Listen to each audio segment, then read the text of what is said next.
and welcome to Frank's School. I'm still talking about this trip that I'm going to make to Portugal, or that I'm planning. And today what I wanted to do was tell you how I'm going about scheduling it and making my decisions. Within about a week or two, I'll probably buy my ticket. So let's start with the dates. May. I don't know if they still call it the off-season, the shoulder season, and the peak season. I think they maybe do in travel. And toward the end of May, it shifts from the shoulder season to the peak season, and the price of a ticket to Europe jumps remarkably. What now is around $900 for this might end up being $1,400 if it were a month later, or even a week later. It jumps a lot. So I try to plan at the very end of the shoulder season. I couldn't do that when I was traveling with students because we had to wait for the school year to end. That's probably why there is a peak season. And by the way, if this is the first time you are ever traveling to Europe, you might not want to do it my way. With students, I used EF Educational Tours. I don't own stock in the company. I was very pleased with them. I felt that they were the least expensive. Their services maybe weren't always the best, but I was ready, for my part, to fill in what was lacking. I was satisfied with them.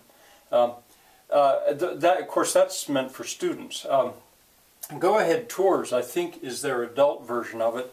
And I guess if I were going to take a tour to Europe, I would use theirs. I've looked at their catalogs and they're okay.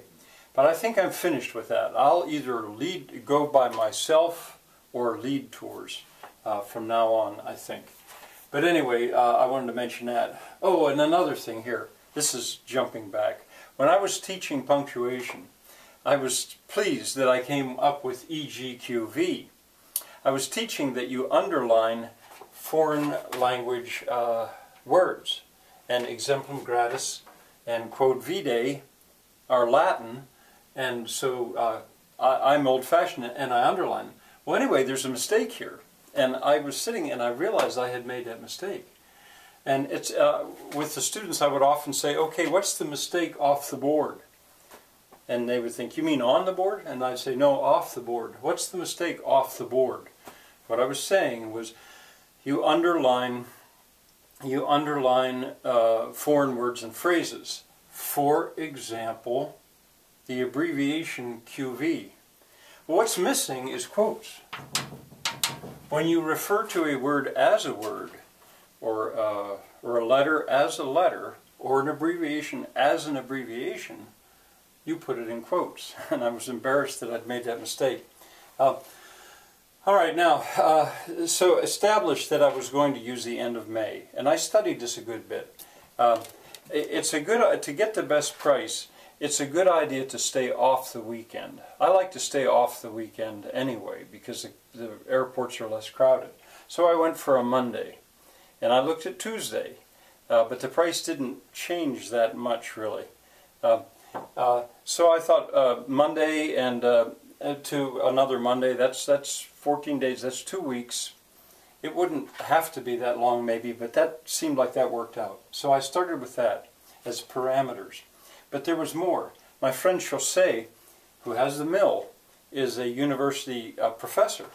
And for personal reasons, family illness, he had to change his schedule, and he has to teach a course that isn't over until the 21st.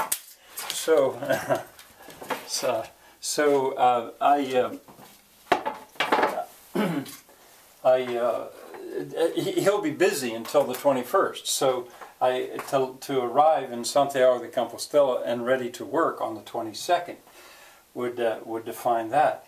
And another thing I found that the Braga Pedagogical Farm, which I very much want to visit. I don't know if I mentioned that yet. I maybe didn't, but I'll say more about it later. Pedagogical farm, isn't that cool? That word means for teaching. This is a farm for teaching. I want to see it. I want to visit that. But it's open for children, for schools in the work week. For the general public, only Saturday and Sunday and holidays. So Sunday, the 19th, established that. Well, by the time I put these together, I had roughed out my schedule. Maybe later, when I'm more certain of it, I'll show you. Now, to buy the ticket, www.cheapflights.com is one of, I suppose, several websites where you can go. And that's the one I use, and I look at it daily to see how the flight for those dates is changing. And there are quite a few choices, and it changes a lot. A month ago, that flight would have cost me about $1,500. Oh wait, yeah, about that. And if I bought it today, it would be $920. If I bought it yesterday, it would have been $902. It moves around, but I'm going to wait still, because I had heard that about 80 days before you fly, or 81 days before you fly, is the best time to buy. Well, that would be after February 13th. That would be 90 days. So I'm going to wait. Another thing, it seems to matter what day of the week you buy the ticket. I think you can buy a ticket more cheaply on Tuesday or Wednesday than you can on a holiday. I don't know why that is, but I watch it, I study it. Because I don't have a lot of money. And I travel to Europe because I do desperately want to learn. And so I travel as inexpensively as I feel that I can safely do. And now to figure out the schedule about, well, how long, is it possible to take a train from Lisbon all the way to Santiago?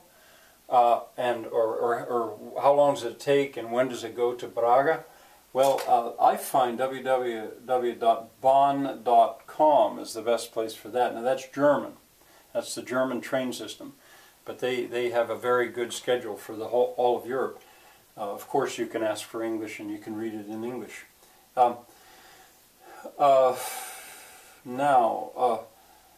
Since I'm giving you websites, you could go to, if you would go on Google Earth, or not Google Earth, if you would go to Wikipedia and look this up, you would find out a little bit about that. Now, I then went to their own website.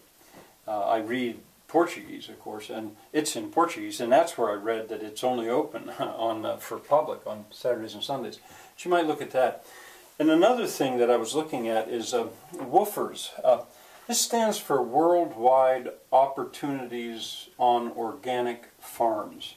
And it's a worldwide system for people to go to organic farms and volunteer their labor, work for free, and there's various varieties of it. Well, Portugal has an organization of that, and there are some farms that take volunteer workers in this area. The one I was looking at just this morning is Cima de Vila. I think it's just one. I believe I was looking at another one earlier, and if possible, if I rent a car, I would like to pick one of those to go and look at, not to work. I don't have time, not on this trip, to stop and work. But I'd like to see one of these. What better way to see this polyculture that I talked about? All right. Oh, and then Michelin guides. Well, as I say, I'm always trying to do things as cheaply as I can. I went to a city library and got whatever guidebooks they had on Portugal to read. I wish I had had the Michelin guide. These are called Michelin guides. There's to Austria. I kind of have a collection of them. Here's Burgundy, Provence, Switzerland, an old one and a new one. Spain. Now this is of some use because part of the trip will be in Spain. But I didn't have Portugal. I did 40 years ago when I rented a car and drove around her. So I do have it now. I bought it new. I don't usually buy things new, but I basically read the whole thing. I'm now not certain that these are the very best guides available, but still, it's good. This print is so small and meant so you can stick it in your back pocket. I think, well, maybe not quite. So I got that, and I would recommend that as well. Well, I think I'm not sure tomorrow whether I'll go on telling you about this trip. I probably will. But then I'm going to get on to some other things as well. So I hope to see you tomorrow.